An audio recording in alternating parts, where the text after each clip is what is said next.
தமிழ்நாட்டு வரலாற்றில் இல்லாத அளவுக்கு நேற்று வாக்குப்பதிவு நடந்திருக்கு. நமக்கெல்லாம் கொண்டாட்டம், திமுகவுக்கு திண்டாட்டம்ன்றதை தான் ப்ரூவ் பண்ணியிருக்கு. அதிகபட்சமான ஓட்டு பதிவு ஆகுதுன்னா அது கண்டிப்பாக ஆட்சியாளர்களுக்கு எதிரான ஒரு ஓட்டாக தான் நம்ம பார்க்கணும். சேலம், நாமக்கல், திருப்பூர், ஈரோடு, கோயம்புத்தூர், தர்மபுரி, விழுப்புரம் இங்கெல்லாம் பார்த்தீங்கன்னா அடித்து தூள் கிளப்பிட்டாங்க. 4 மணிக்கே 90 கிராஸ் பண்ணிகிட்ருக்காங்க. 95% ஓவரால் 85%னாலும் அம்மாவுடைய 78% 14 ரெக்கார்டாக எடப்பாடியார் உடைச்சிட்டாருன்னு தான் சொல்ல முடியும். எங்களுடைய ஓட்டு வங்கி, பிஜேபியோட ஓட்டு வங்கி 6-7% இருக்க பாமக கூடவே ஆட்சியாளர்களுடைய எதிர்ப்பலை. இதில் அமமுக ஃபேக்டர் ஒன்று இருக்குது. அவருக்கு ஒரு 5% தென் மாவட்டங்களில் ஓட்டு வங்கி இருக்குது. ஸோ இதெல்லாம் பார்க்கும்போது கால்குலேட் பண்ணி பார்க்கும்போது எங்களுக்கான ஓட்டு எங்களுக்கு அப்படியே கிடைக்க போகுது.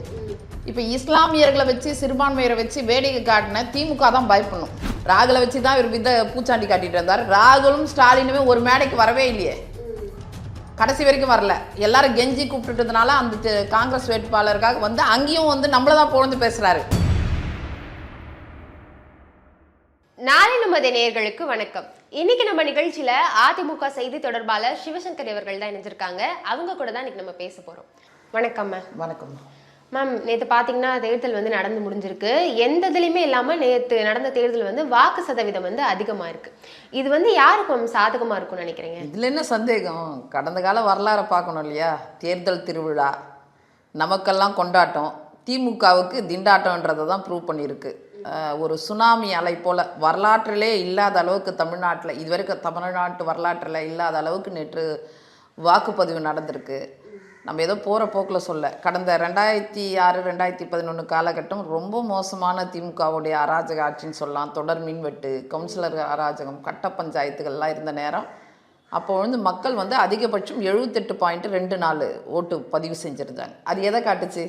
மீண்டும் அம்மாவுடைய ஆட்சி வருவதற்கான ஒரு காரணமாக அமைஞ்சது. ஸோ நம்ம ஒரு ட்ராக் ரெக்கார்டை வச்சு பேசும்போது பார்த்திங்கன்னா அதிகபட்சமான ஓட்டு பதிவு ஆகுதுன்னா அது கண்டிப்பாக ஆட்சியாளர்களுக்கு எதிரான ஒரு ஓட்டாக தான் நம்ம பார்க்கணும். அதுவும் நான் ஏற்கனவே உங்களுடைய நேர்காணலே சொல்லியிருக்கேன். இப்போ நடக்கிற ஆட்சி 2006-2011 2.0 தான்.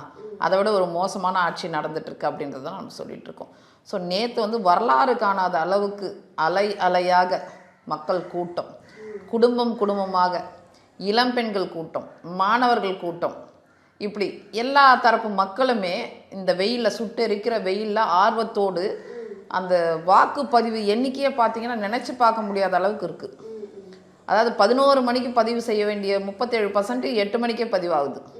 1 மணிக்கு பதிவு செய்ய வேண்டிய 37% 57% பதிவாகுது. கிட்டத்தட்ட நீங்கள் 70% நம்ம 3 மணிக்கே கிராஸ் பண்ணி 4 கோடி மக்கள் பதிவு செய்கிறாங்கன்னா அப்போ எந்த அளவுக்கு வெறுப்பு வேதனையில் மக்கள் இருப்பாங்க. ஒரு விடுதலை கிடைக்கணும், அந்த கோபம், அந்த வேகம். பல கிராமங்கள் புறக்கணிக்கப்பட்டிருக்கு. பல கிராமங்களில் என்ன தேர்தலையும் அவங்க புறக்கணிச்சிருக்காங்க. அது எதனுடைய வெளிப்பாடுன்னா, இப்போ நீங்கள் நாங்குநேரி எடுத்துக்கிட்டுங்க, வேங்க வெயில் எடுத்துங்க, ரொம்ப சென்சிட்டிவான இஷ்யூ. ஒரு சக மனிதனுடைய மலத்தை கலக்கிற விஷயம் பிரிட்டிஷ் இந்தியாவில் கூட நடக்கலை. அப்போ இது நடந்திருக்குன்னா இந்த ஆட்சி மேலே அந்த கிராம மக்களுக்கு எவ்வளோ கோபமும் வருத்தங்களும் வேதனைகளும் இருந்திருக்கும். இன்னொரு பக்கம் நாங்குநேரி, இங்கே நடந்த கொலைகளாகட்டும், அந்த கத்தி கலாச்சாரங்களாகட்டும், தீண்டாமை வன்கொடுமைகளாகட்டும், இதிலெல்லாம் ரொம்ப கொந்தளிச்சு போயிருக்காங்க. நான் தொடர்ந்து அதை பதிவு பண்ணிட்டு தான் இருக்கேன். நம்ம என்ன தான் ஊடகத்துக்கு நம்ம இஷ்டத்துக்கு போல் ஊடகத்துக்கு நான் அவர்களுக்கு தேவையானது செஞ்சு பேச வச்சாலுமே சில ஊடகங்கள் அது ஒரு 4 பேர் தான் பேசிகிட்டு இருப்பாங்க. ஆனால் களத்தில் இருக்கிற 5,73,00,000 மக்கள் தானே ஓட்டு போடணும். ஸோ அது ஒட்டுமொத்தமாக நேற்று நடந்தது ஒரு புரட்சின்னு கூட சொல்லலாம். அதுதான் நான் ஒரு நாளைக்கு முன்னாடி கூட ஒரு இதில் கொடுத்துருந்தேன், பரப்புரையில் கூட. ஒரு புரட்சிக்கு தயாராகுங்க. உங்கள் வீட்டு பெண்கள் பாதுகாப்பாக இருக்கணும்னா, உங்கள் வீட்டு குழந்தைகள் பள்ளிக்கு போயிட்டு பாதுகாப்பாக திரும்பி வரணும்னா, இளம் பெண்கள் வேலைக்கு போயிட்டு திரும்பி பாதுகாப்பாக வரணும்னா, உங்களுடைய ஆண் பிள்ளைகள் கஞ்சாலேருந்து விடுதலை கிடைக்கணும்னா, போதையிலேருந்து இந்த ஆட்சி இங்கே இருக்கிற மக்களுக்கு விடுதலை கிடைக்கணும்னா, கள்ளச்சாராயத்திலேருந்து விடுதலை கிடைக்கணும்னா எல்லாருமா சேர்ந்து நீங்கள் தவறாமல் ஓட்டு போடுங்க, சிந்தித்து செயல்படுங்க. அதனால் அதிமுக மட்டுமே உங்களுக்கு மாற்று வழி. மண்ணின் மைந்தர் எடப்பாடியாருக்கு ஓட்டு போடுங்கன்னு நான் சொல்லியிருந்தேன். அது என்னுடைய உணர்வு மட்டும் கிடையாது, ஒட்டுமொத்த தமிழ்நாட்டின் உணர்வாக நேற்று பிரதிபலிச்சிருக்கு. ஏன்னா நானும் அதில் ஒரு சக மனுஷி தானே. மேம் அது மட்டும் இல்லாமல் இது பார்த்தீங்கன்னா விஜய் அவர்கள் வந்து சொல்லியிருந்தாங்க நீங்கள் ஓட்டு போட விடும்போது இந்த ஒயிட் ஷர்ட்டு அந்த பேண்ட் அந்த மாதிரி கலரில் போட்டு வாங்கணும். இப்போ நிறைய பேர் நம்மளால் பார்க்க முடிஞ்சது. ஏன்னா வர்றவங்க எல்லாரும் அதே மாதிரி தான் கமெண்ட்ல போல பார்த்தீங்கன்னா code accepted, code word accepted அப்படின்ற மாதிரி போட்டிருந்தாங்க. அதில் பார்க்கும்போது என்னன்னா இந்த தேர்தலில் வந்து விஜய்க்கு அதிக ஆதரவு இருக்கிற மாதிரி தோணுதே மேம். உங்களுக்கு இல்லை அது சினிமா கவர்ச்சின்றது தமிழ்நாட்டில் தொடர்ந்து இருக்கிற விஷயம்தாம்மா. அது வந்து ஒரு நடிகர்களுக்கு ஒரு கூட்டம் கூடுறதுன்றதும் நம்ம மறுக்க முடியாது. அது உண்மை தான், நம்ம ஏற்றுக்கணும். ஆனால் ட்ரெஸ் கோடை வச்சே பெருசாக அலை இருக்குன்றதெல்லாம் நம்ம பார்க்க முடியாது. தமிழ்நாட்டில் வந்து பயனாளிகள்னு பார்த்தீங்கன்னா தொடர்ந்து ஒரு 3 தலைமுறை பயனாளிகள்னு பார்த்தா அது அதிமுக தான். ட்ரெஸ் கோடுன்னு பார்த்தா இப்போ அண்ணாமலை சாரே விளக்கம் கொடுத்துருக்காரு. நான் வந்து போலீஸ் துறையிலேருந்து வந்திருக்கேன், நான் போட்டிருக்கேன்னு. ஜெகன் பாபு போடுறதா இருக்கட்டும், மகேந்திரன் போகிற அதெல்லாம் காலகாலமாக. இப்போது விஜய் வருவதற்கு முன்னாடியே வந்து களத்துக்கு அண்ணாமலை வந்துட்டார். அண்ணாமலை வருவதற்கு முன்னாடியே ஜெகன் பாபு வந்துட்டார். அதனால் வந்து யாரும் வந்து பேட்டன் ரைட் எடுத்து வச்சுக்கல. நம்ம எதுக்குமே காப்பி ரைட்டோ பேட்டன் ரைட்டோ எடுத்து வச்சுக்க முடியாது. ஸோ அது வந்து பொதுவான கலர். இப்போ கலருன்றது எல்லாருக்கும் பொதுவானது. அதனால் அதை வச்சு விஜய்க்கு ஆதரவுன்றதெல்லாம் நான் முற்றிலுமாக மறுக்கிறேன். அது அவருக்குன்னு ஒரு ரசிகர்கள் கூட்டம் இல்லை, நான் சுத்தமாக இல்லைன்னு சொல்ல மாட்டேன், பொய்யும் சொல்ல மாட்டேன், இருக்கும். அது நம்மளை வந்து ஓவர்டேக் பண்ணுற அளவுக்குலாம் கிடையாது.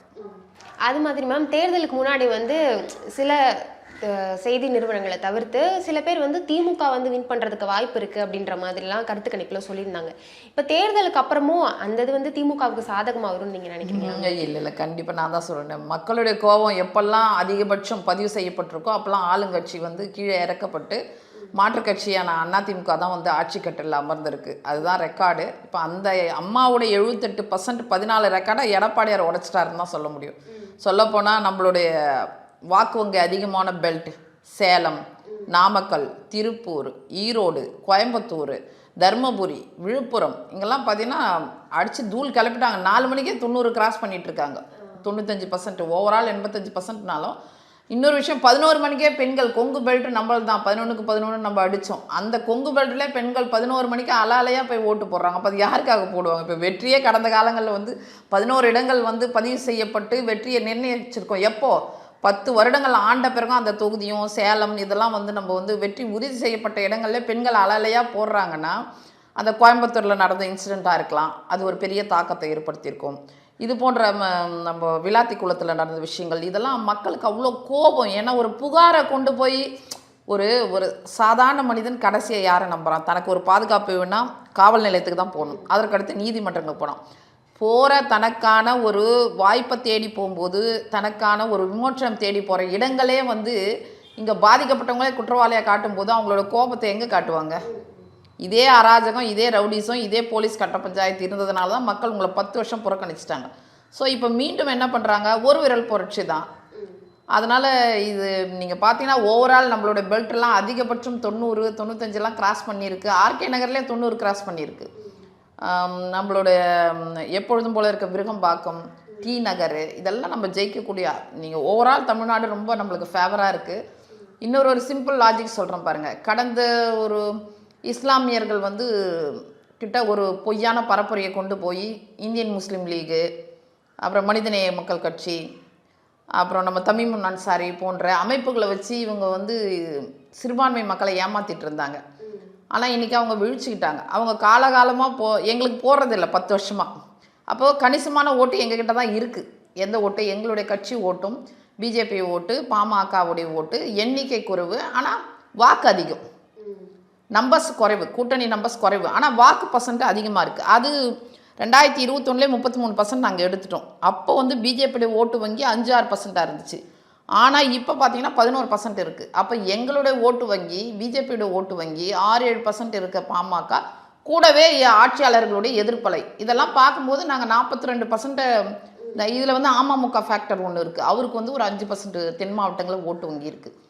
ஸோ இதெல்லாம் பார்க்கும்போது கால்குலேட் பண்ணி பார்க்கும்போது எங்களுக்கான ஓட்டு எங்களுக்கு அப்படியே கிடைக்க போகுது. இப்போ இஸ்லாமியர்களை வச்சு சிறுபான்மையரை வச்சு வேடிக்கை காட்டின திமுக தான் பயப்படணும். அவங்க தான் பயந்து போயிருக்காங்க. நேற்றுலேருந்து அந்த ஓட்டு போலிங்கை பார்க்கும்போது அனலிஸ்டாக இருக்கட்டும், ஜேர்னலிஸ்ட் இவங்கெல்லாம் என்ன சொல்லிட்டு இருக்காங்கன்னா இது மிகப்பெரிய ஒரு இண்டிகேஷன், ஆபத்து, ஆட்சியாளர்களுக்கு ஆபத்தை தான் காட்டுதுன்னும் போது அவங்க தான் பயப்படணும். பட் நமக்கு அப்படி கிடையாது. நமக்கு ஏற்கனவே இருக்கிற ஓட்டு வங்கி இருக்குது. ஆனஸ்ட்டாக சொல்லணுன்னா கொஞ்ச நாளாக இவங்க சிறுபான்மையரை வச்சு கண்கட்டு வித்தை காட்டி அவங்கள நம்பி இவங்க போட்டுட்ருக்காங்க. அது நமக்கு வர்றது கிடையாது. அந்த 13% ஓட்டு வர்றதில்லை. அப்போ அது யாருக்கான பாதிப்பாக இருக்கும்? கண்டிப்பாக திமுகக்கான பாதிப்பாக இருக்கும். அந்த மார்ஜின் ஒன்று. கூடவே அந்த எதிர்ப்பலைன்னு இருக்கும் இல்லையா, ஒரு ஆட்சி மீது இருக்கிற ஒரு எதிர்ப்பலைன்னு இருக்கும்போது அது ஒன்று இருக்குது.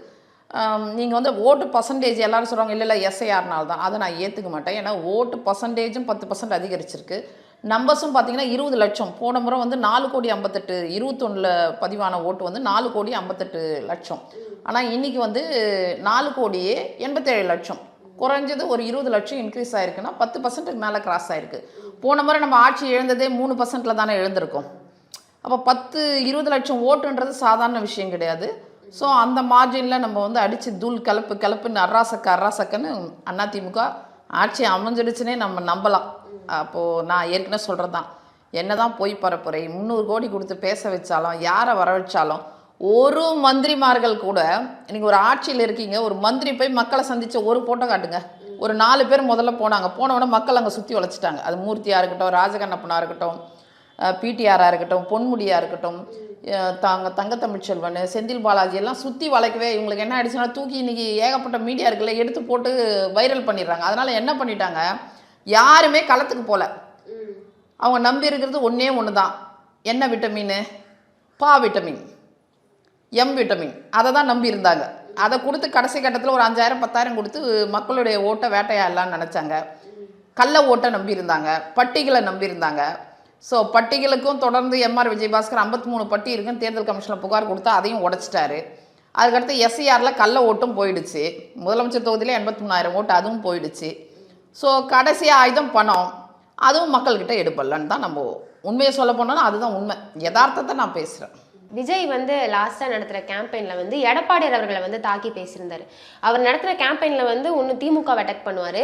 ஆனால் இப்போ லாஸ்ட்டாக நடத்துனதுல வந்து எடப்பாடி தாக்கி பேசியிருக்காரு. என்ன பேசியிருக்காரு? பயம்தான்.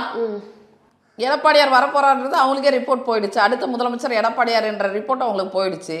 அந்த பயத்தினுடைய வெளிப்பாடு. ஆனால் எடப்பாடியார் பெருந்தன்மையாக சொல்கிறாரு, இப்போ வந்திருக்க கட்சி புதிய கட்சி, ரொம்ப பேசக்கூடாதுன்னு நான் நினைக்கிறேன்றாரு பெருந்தன்மையாக. அதுதான் எங்களோட பெருந்தன்மை. ஏன்னா இன்னும் அவங்க வந்து உள்ள சரியான கட்டமைப்பு வரல, நிறைய அடி வாங்கியிருக்காங்க. கரூருக்கு பிறகு அடின்னு அடித்து காலி பண்ணிட்டாங்க திமுக. ஒரு மனித நேயத்தோடு நாங்கள் நாம் தமிழராக இருக்கட்டும், விசிகாவாக இருக்கட்டும், இது போட்ட சக தோழமை கட்சிகள் அவங்க அந்த கூட்டணி இந்த கூட்டணி, ஆனால் தேவையில்லாமல் போட்டு நாங்கள் அடிக்க மாட்டோம். ஒரு ஆட்சி அதிகாரத்துக்கு வந்து சரியான கட்டமைப்பு வந்து கொள்கை ரீதியாக வேறுபடும் போது நம்ம பேசலாம். எடப்பாடியார் அந்த தொகுதி விட்டு வானா அது யார் சொல்லி கொடுத்துருப்பாங்கன்னா செங்கோட்டையன் சொல்லி கொடுத்துருப்பாரு. அவர் அந்த வன்மத்தை கக்கி இருப்பார். அந்த வன்மத்தை எடுத்துன்னு வந்து இவர் கக்கிறாரு. பின்ன நான் என்ன கேட்குறேன், ஒன்று அவர் அன்னைக்கு அரசியல் நிலைப்பாடு எடுத்த முதல் நாள்லேருந்து இன்ன வரைக்கும் அவர் நிலைப்பாடை அவர் மாற்றிக்கல. இன்னொன்று அவர் இடத்துல அவர் தொடர்ந்து ஜெயிக்கிறாரு. அவர் தோற்று போய் எங்கன்னா இங்கே நம்ம தோற்றுருவோம்னு நினச்சி வேறு தொகுதிக்கு வந்தால் நீ இந்த தொகுதிக்கு வா அந்த தொகுதி வாங்கலாம். அவருடைய தொகுதியில் அவருக்கு தொடர்ந்து ஆதரவு இருக்குது.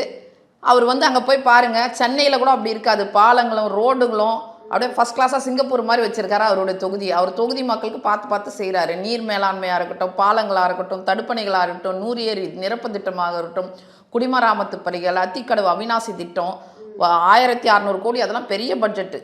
தலைவாசல் பூங்காவாகட்டும், ஆராய்ச்சி நிலையங்கள்னு அவர் தூள் கலப்பிட்டுருக்காரு. அவருக்கு ஏதாவது ஊழல் பண்ணி மாட்டியிருந்து ஏற்கனவே அந்த தொகுதியில் அவர் தோற்று இருந்தாருன்னா நம்ம வேறு தொகுதி போய் அந்த தொகுதியில் அவர் போட்டியிடலாம். அவர் தொகுதியில் அவருக்கு செல்வாக்கு இருக்குது, மக்கள் அவர் விரும்புகிறாங்க. ஒரு முதலமைச்சராகவே அந்த தொகுதியில் தேர்ந்தெடுத்திருக்காரு. அன்னையிலேருந்து இன்ன வரைக்கும் ஒரே மாதிரி தான் இருக்கிறாரு, ஒரே நிலைப்பாடு தான். அப்புறம் நீ ஏதோ சொல்லணும்னு விஜய் சொல்கிறாரு, அதெல்லாம் ஒரு விமர்சனம். அதுக்கு பதில் சொல்லி நம்மளுடைய லெவலை நம்ம குறைச்சிக்க வேணாம். அப்படி தான் அவர் பொதுச் செயலாளர் சொன்னதே தான் நானும் சொல்கிறேன். வந்திருக்கீங்க, வாங்க பார்க்கலாம், முடிவுகள் வரட்டும், அவ்வளோதான். மேம், இப்போ இன்றைக்கி பார்த்தீங்கன்னா திமுக தலைவர் ஸ்டாலின் வந்து பார்த்தீங்கன்னா செங்கல்பட்டு அப்படின்ற மாதிரி ஒவ்வொரு ஊரில் வந்து இப்போ ஆலோசனை கூட்டங்கள்லாம் திடீர்னு நடத்திட்டு இருக்காரு மேம். என்ன காரணமாக இருக்கும், எதுக்காக எப்படி? அம்மா, நான் பெருமைக்காக சொல்ல, ஜூலை 11 பரப்புரை தொடங்கினார் எடப்பாடியார். கிட்டத்தட்ட ஒரு வருடம் கூட வச்சுக்கலாம்.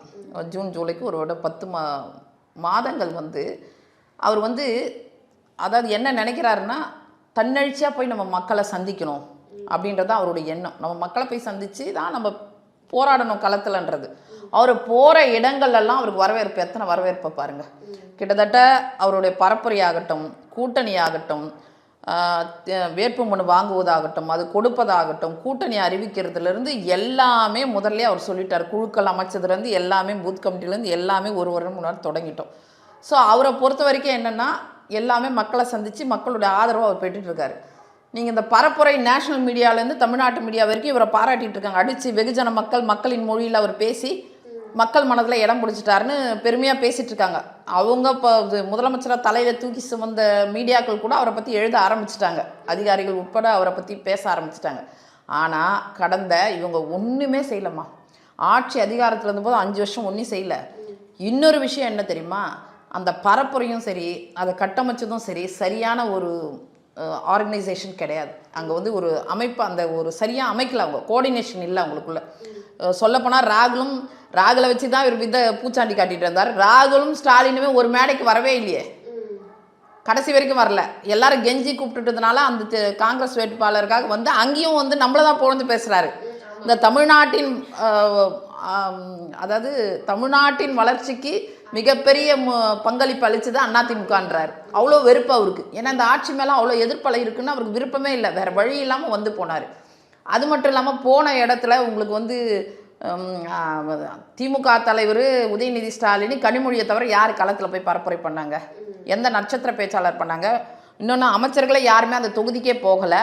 போனால் எடுத்து போட்டுறாங்கன்னாங்க. யாரையாவது நீ ஒரு படம் அவங்கவுங்க தொகுதியில் அவங்க நின்னாங்கன்னு ஒரு படத்தை எடுத்து காட்டுங்க பரப்புரை வண்டி. நாங்கள் அப்படி இல்லை, பம்பரம் மாதிரி அமைச்சர்கள், முன்னாள் அமைச்சர்கள், இன்றைய எம்எல்ஏக்கள், வேட்பாளராக நிற்கிறவங்க, நட்சத்திர பேச்சாளர்கள், செய்தி தொடர்பாளர்கள் எல்லாருமே தமிழ்நாடு முழுக்க அவரு பெரிய இடத்துல இருக்காரு. அவரு வந்து தன்னுடைய ஒரு சாதாரண தொண்டன் போல எல்லாருமே மூளைக்கு மூளை சந்திக்கிறாரு. எங்கள் சக்திக்கு உட்பட்டு நாங்கள் மூளைக்கு மூளை சந்தித்து பரப்புரையை முடிஞ்ச அளவுக்கு தமிழ்நாடு முழுக்க கொண்டு போனோம். ஆனால் அவங்க யாருமே 1% கூட செய்யலாமா. அப்புறம் எப்படி மக்கள்கிட்ட வெறும் பணத்தை நம்பி நீங்கள் போக முடியும்? அப்போ மக்களை என்ன குறைவாக இடம் போட்டிருக்கீங்க? ஸோ அது இப்போல்லாம் ஆலோசனை கூட கொடுத்து நான் என்னம்மா போடுறத காலம் தாழ்த்தி வருமுன் காப்போம் வந்த பின் காப்போம்னா எப்படி? அது தலைக்கு மேலே வெளில போயிட்ட பிறகு முழம் போனேன்னா ஜான் போனேன்னா அந்த நிலைமையில திமுக திகச்சு போயிருக்குது, பயந்து போயிருக்கு. என்னடா உருட்ட முடியலையே, ரீல் அந்து போச்சேன்னு சொல்லிட்டு திகச்சு போயிருக்காங்க. ஸோ இப்போ நடக்கிற இண்டிகேஷன்லாம் பார்த்தீங்கன்னா முற்றிலுமாக அதிமுக வந்து திமுகவை தொடச்செறிஞ்சிட்டு ஆட்சி கட்டில் அமரப்போகுது. மேம் இப்போ நேற்று தேர்தல் நடந்து முடிஞ்சிருக்கு. ஒவ்வொருத்தவங்க தாவேக்கா திமுக அப்படின்னு சொல்ல, ஆனால் எடப்பாடியார் வந்து என்ன சொல்ல, எனக்கு 100% கான்ஃபிடென்ட் இருக்கு அதிமுக ஆட்சி அமைச்சரும் அப்படின்ற மாதிரி சொல்லியிருக்காங்க. ஆமாம், அதிமுக தொண்டர்களோட மனநிலை அப்படிதான் இருக்கா? ஆமாம், நான் அதுதான் சொல்கிறேன். நாங்கள் இப்போ போகிற போக்கில் வந்து யாரோ ஒரு ரிப்போர்ட் கொடுத்தாங்க, நம்மளை வந்து குளிர் வைக்கிறதுக்காக முதலமைச்சரை கூல் பண்ணுறதுக்காக ஒரு ரிப்போர்ட் கொடுத்தா மாதிரிலாம் கிடையாது. அவருடைய கான்ஃபிடென்ட்ன்றது அவர் உழைச்சதனுடைய எஃபர்ட். அவர் என்ன எஃபர்ட் போட்டிருக்காரோ, என்ன முயற்சிகள்லாம் எடுத்திருக்காரோ, என்ன உழைப்பு போட்டிருக்காரோ, அங்கே சந்தித்த மக்கள், அவர்களுடைய கோரிக்கைகள், வேட்பாளர்கள், பின்புலத்தை பார்த்து மண்ணின் மைந்தர்கள், தாழ்த்தப்பட்ட பெண்களே வந்து பட்டியலின பெண்களே 11 பேருக்கு கொடுத்துருக்காரு. இது மாதிரிலாம் நிறைய விஷயங்கள் செஞ்சுருக்கிறதுனால அவருக்கு கான்ஃபிடென்ட் இருக்குது. களம் சிறப்பாக இருக்குது. எப்படா விடுதலை கிடைக்கும், எப்படா மின்சார கட்டணம் குறையும், எப்படா கஞ்சா போவோம், எப்படா வரி குறையும், எப்படா நம்ம பிள்ளைங்க வெளியே சொல்கிறேன். நம்ம ஒன்று கோயம்புத்தூர் பேசும்போது விழுப்புரத்தில் பேசும்போது மதுராந்தகத்தை பேசிட்டு இருக்கும்போது விளாத்தி குளத்தில் நடக்குது. அப்போது ஒவ்வொரு இளைஞர்களுடைய எண்ணம் என்னவா இருக்கும்? ஏன் அக்கா தங்கச்சி நல்லபடியாக போயிட்டு வரணும், ஏன் அம்மா பாதுகாப்பாக இருக்கணும், ஏன் மனைவி பாதுகாப்பணுன்ற எண்ணம் ஒவ்வொரு குடிமகனுக்கும் இருக்கும். அப்போ இளைஞர்கள்லேருந்து மாணவர்கள்லேருந்து ஆல் பாஸ் அவர் போட்டதுலேருந்து நிறைய ஊடக விவாதங்களே அவங்க சொல்லியிருக்காங்க. அப்போ பெண்களுக்கான கொடுத்த தேர்தல் வாக்குறுதிலேருந்து உள்ளம் கவரும் தலைவனாக எடப்பாடியார் மாறிட்டார். அதனால் அந்த கான்ஃபிடென்ட்டில் சொல்கிறாரு. நாங்களும் அதே கான்ஃபிடென்ட்டில் தான் சொல்கிறோம். ஸோ களப்பணியில் அங்கே பார்த்த மக்களுடைய மனநிலையை வச்சு சொல்கிறோம். களம் எங்களுக்கு சிறப்பாக இருக்குது. ஆட்சி நேற்றே உறுதி செய்யப்பட்டதுமா, உறுதி செஞ்சிட்டோம். அவ்வளோதான். எடப்பாடியார் தான் முதலமைச்சராக வரப்போகிறாரு. ஓகே மேம், பல்வேறு கருத்துக்களை பகிர்ந்து கொண்டமைக்கு நன்றி. நன்றிம்மா. உங்களுக்குமா.